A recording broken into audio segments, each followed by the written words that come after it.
Hey, sneak peekers! I'm Anna. And I'm Emily. Today we'll be recapping all of the highlights from the 40th Santa Barbara International Film Festival. And after that, we'll be celebrating Valentine's Day by participating in our very own Hear Me Out cake. And to end off our Valentine's Day episode, we'll be playing a movie character dating game hosted by Annie. You won't want to miss this.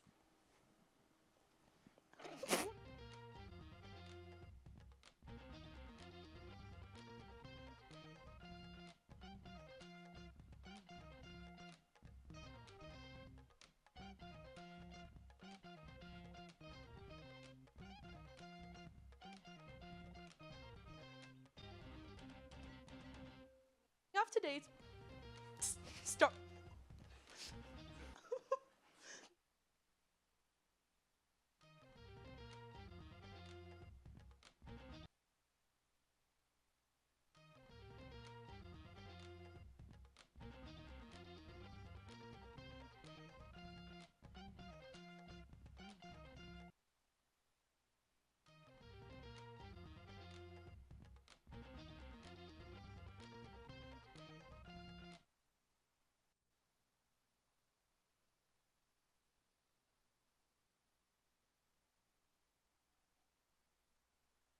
Starting after this, grouping with a bit of good news.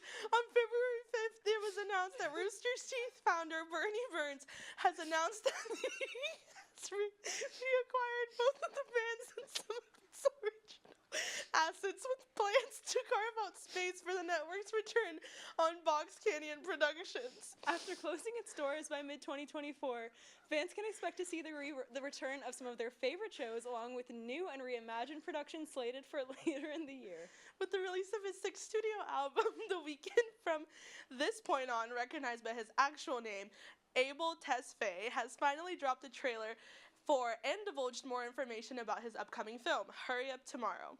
Following out the infamous rollout of 2020's The Idol, Abel has stepped into a star writer and producer role once more for this musical thriller, wherein he is set to play a fictionalized version of himself along Jenna Ortega and Barry Keoghan. The plot involves insomnia and the onset of an existential crisis slated for a May release. Finally, another bombshell has been dropped on this year's Oscars race after journalist Sarah Haji managed to uncover tweets attributed to Emilia Perez star Carla Sofia Gascon from the past few years. Her uncovered digital footprint consists of choice takes on subjects such as COVID-19, organized religion, and a sideline commentary on the Oscars proceedings in the wake of the American political climate. In response to her now deleted tweets and retroactive comments, key members of the cast and crew of Emilia Perez, along with Netflix itself, have distanced themselves and the film's campaign from the actress, and she herself has now refused to appear at upcoming award shows for the sake of her film. Her attendance at the Oscars is still to be determined, but highly likely. For this Valentine's Day, we recommend Wong Kar-wai's 2000 film In the Mood for Love, which tells of the before and after of a lick-back turned palpable forbidden romance between lonely neighbors after they begin to suspect their spouses of cheating. Wong Kar-wai manages to turn such an intimate interpersonal story into a feast for the ears and eyes that will leave you slack-jawed and teary-eyed by the time the credits roll and the night comes to an end. There's something about In the Mood for Love that really makes me love the art of filmmaking, you know? Totally. In fact, I think Nolan's recap of the Santa Barbara International Film Festival will be able to explain that love in more depth. Take it away. What's up, sneak peekers? What's up, sneak peekers? Sorry for my appearance. I just spent all day flying back from California, where I attended the 40th Santa Barbara International Film Festival. I was lucky enough to be selected into their film studies program, where I got to attend some of their screenings, panels, and award ceremonies. You might have never heard of the festival before, but hopefully my recap will get you interested in attending and convince you to submit for the film studies program yourself. The most notable aspects of SPIF is their Oscar-nominated attendees and their indie festival programming. This year had a strong collection of independent films in both fiction and documentary from all around the world. One of my favorites I got to see during the festival was Los Destellos, or Glimmers, a feature narrative film from Spain. The film follows a mother played by Patricia López Arnaz, who's pushed by her daughter in college to look after her ex-husband as his last days approach. The film takes a deep dive into complicated relationships, what your responsibilities are, and the ever-looming fear of death.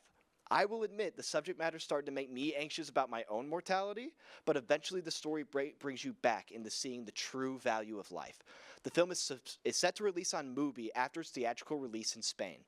Another great film I got to see was Space Cowboy, a documentary feature about Joe Jennings, one of the best skydiving cameramen in the world.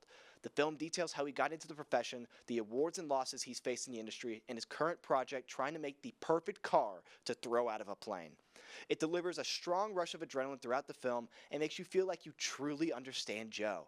The editing on the documentary is particularly strong, showing off his story through a two-plot, non-linear structure.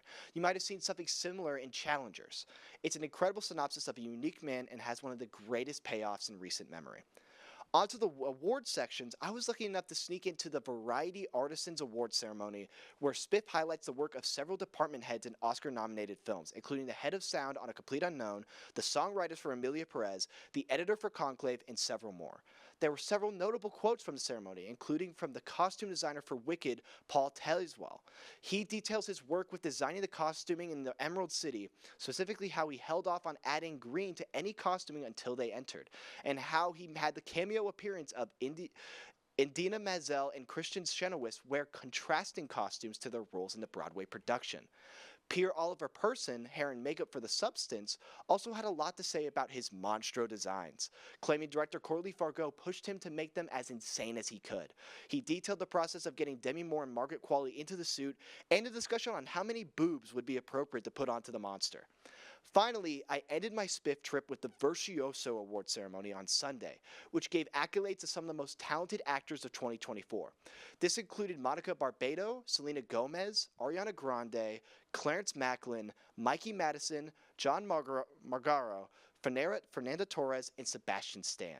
They talked deeply about the process they all took to their work, with Clarence Macklin talking about his process playing himself and Hamlet, and the shock that comes with figures like Al Pacino praising his work. Monica, who plays Joan Baez in A Complete Unknown, went through her process trying hard to make her portrayal of the singer authentic, saying that she tried to serve the story more than anything to make sure she wasn't making Joan into a caricature. There were a few bombshells that night as well, with Selena Gomez revealing that she will likely not return to music as she pursues more acting roles. Sebastian Stan also revealed that he's working on his next project where he'll be speaking Romanian, his first time acting fully in a different language. This is all just a snippet of what it's like to attend the Santa Barbara International Film Festival, with much more included. I personally got to attend a private panel with the sound editor for The Godfather, network with 2 Irish indie directors, and got to eat lunch with Jesse Eisenberg. If you want to experience this yourself, I implore you to apply to their film studies program, which will open this October. For any more information on the festival, tag us at Sneak Peek TV on Instagram, and I'd be happy to answer any questions. Now for a quick commercial break. Emily, I was wondering, what do you look for in a person? I don't know. I'm really not that picky. I guess they have to be nice and have a good sense of humor. Oh, and they have to have the exact same taste in movie characters as me. Taste in movie characters? Yeah, I could never date someone who hates my favorite movie character. That's like a major red flag. I wish there was just a way to find out if someone has the same taste in movies as me. Well, you're in luck, because for our next panel, we are doing our very own version of a Hear Me Out cake to determine our fellow sneak peekers' taste in fictional characters. And we have that right here! Yay! So we're expanding this a bit from just movie characters. Because someone didn't read the message. This one didn't read the message. But we have a vast array of characters, from movie characters to TV characters to inanimate objects. To inanimate objects to animals. Okay. So we're gonna kick this thing off. Anna, do you want me to start? Yeah. I have quite a few. Okay. I'm gonna start with a very tame one. Just a electric guitar. No further comment on that one. I think it's pretty self-explanatory. It's just hot. Go ahead. Oh, it's me. I just have one. And that one, Hear Me Out, is very special to me. It's PJ Duncan from Good Luck Charlie. And I agree with you. He's been there with me through the beginning since I was like 7. Still haven't grown out of that phase. That's beautiful. So I'm going to give him a really special spot right in the front I'm going to here. put the guitar back, actually. It doesn't need to be that high up. Okay. Yeah, that's mine. I'm going to just go ahead and do my 3 back to back. Next up, we have a cigarette. No further comment on that one as well. Then we have the entire country of Ireland. This one actually further comment. I love Irish people. If you're Irish, Shout out hit me up. I love the accent. I love Guinness. I've never had it. I just love everyone that's Irish. Like, I just know that I have really, like, strong love for you. Thank you. And then, kind of going along with that, just gingers. If you're ginger, hit me up. Thank you. All right, next we'll bring in. More sneak peekers. Sorry, Molly. Hey guys, so speaking of gingers, here we are to do our Hear Me Out. Oh, and Molly. So mine is really, honestly, there's no explanation needed. It's Judd Birch. Can they see this? Judd Birch from Big Mouth. Look at him with his six-pack and his knife. Just so hot. But I'm right there. And then mine is Nicole Kidman. You mean baby girl. Baby girl. If you know, you know. Drop that tie. Drink that milk. Dairy's coming back. It's making a comeback. I read that in the New York Times today. Am I doing one? Just do both. Just both. Just both. Yeah. Okay. So starting off, the Aslan from Chronicles of Narnia. I think that's okay. I think that speaks for itself. Good man, good man. This cake is really. He's tough. a really good, strong He's man really and a great nice, character. and he like dies for them. Yeah. And I think that that's really beautiful thing. And then this backpack. Woo! Let's go!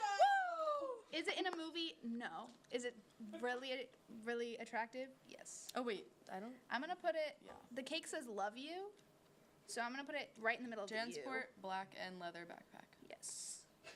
Okay. No Alright. other colors. Thanks. Oh. All right. Hi, I'm Annie. Oh, and I'm Chelsea. And we're gonna go next. I'll start with my more tame one, maybe, which is Roderick Heffley. I feel like at this point everyone has a small crush on him. I mean, who doesn't love a boy in a band? You know, a bad boy. I brought Sally from Cars. I feel like self-explanatory. It was a popular choice on Reddit under the Hear Me Out cake thread.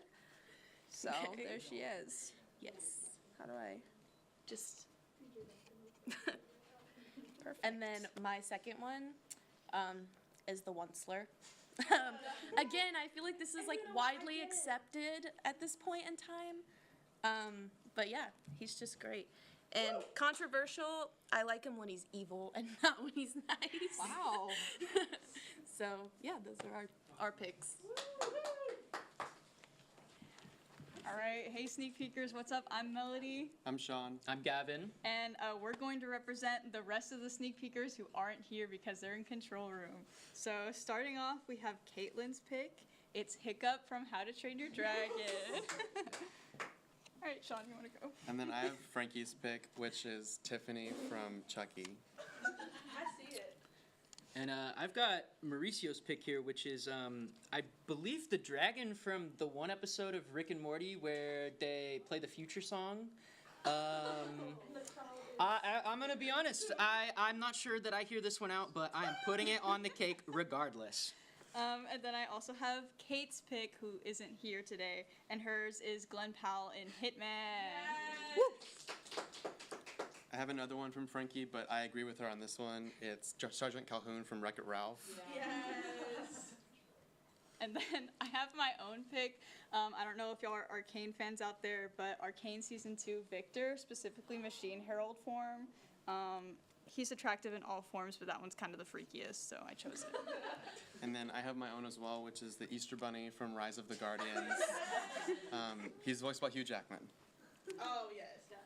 So I think I may have misunderstood a little bit, like the level at which we were kind of taking this, because I brought the Babadook.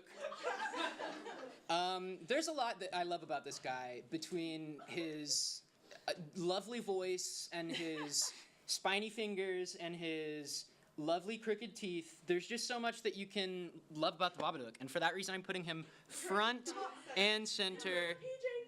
It's okay. I bet the Babadook and PJ would have a lot to talk about. All right, sneak peekers. So which one do y'all think is the freakiest on this Hear Me Out cake? Ireland! Let us know at Sneak Peek TV on Instagram and other socials. All right, bye y'all. We'll see you soon. Bye. Bye. See you after this break. Oh shit, we have. Hey, Sneak Peekers! If you're a fan at all of legacy game shows like I am, then you might be familiar with a little game called The Dating Game. It's an old game show from, I think, the 1950s, 60s, but we're about to recreate it here at Sneak Peek with our own unique little twist. My wonderful contestant Annie behind me here will be asking our panel of 3 contestants various questions to decide who she wants to take on a date. The only caveat is that our 3 contestants are not the Sneak Peekers themselves, but they are all fictional movie and television characters, and they'll be answering all of Annie's questions as such. So without further ado, Annie, you can take it away. Well, I'm so excited to be here, guys, just in time for Valentine's Day. I'll just go ahead and start with my first question for the contestants. What's your ideal first date? Contestant 1 can go ahead and answer. Milan, darling, Milan. Oh, wow, that's far away. Okay. Contestant number 2. A 5-course meal in my prison cell with a beautiful young woman. Oh, wow. Oh, okay. Any reason it's in a prison cell, or why do you have That's one? where I'm residing at the moment. Oh, okay. I see. And contestant number 3. Hi, I think my ideal date would be at a coffee shop with cats and a guitar and, flying unicorns. That sounds great. It sounds a lot more relaxing than contestant number 2's answer. But okay, let's move on to my second question. Contestant number 1, what is your 5-year plan? And answer in detail, please. I would say I want to get back into designing for the best of us, but no capes. Okay. Contestant number 2. Probably find out how to get out of prison and Right. find a few new people to consume. Oh, well, that's interesting. Contestant number 3. I'm not really a planner. I'm just someone who likes to live in the moment. So today I could be singing songs about deceased mothers, and tomorrow, I don't know, I may be at the Eiffel Tower. Whoa. Well, that is it doesn't really honestly sound like you have much of a plan, but to each their own, I guess. Okay, my third question. What is your biggest green and red flag? And contestant 3, you can go ahead and start with this question. My biggest green flag is that I am a huge fan of animals, especially cats, especially when they stink. I just think that all cats deserve to be loved. My biggest red flag, I'm kind of floozy, I think. Okay. Okay, interesting. Contestant number 2.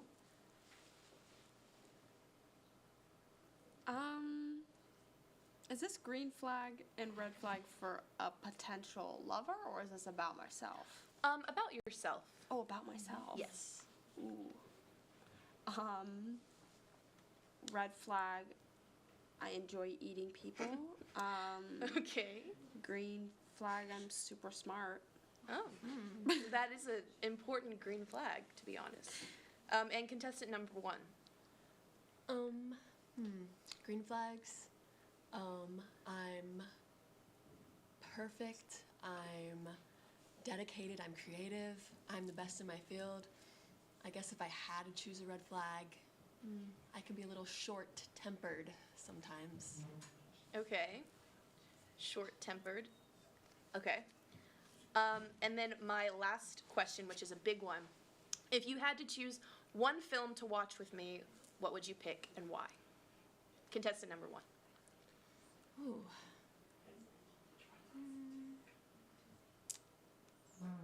Let's do Devil Wears Prada. Oh, I love that one.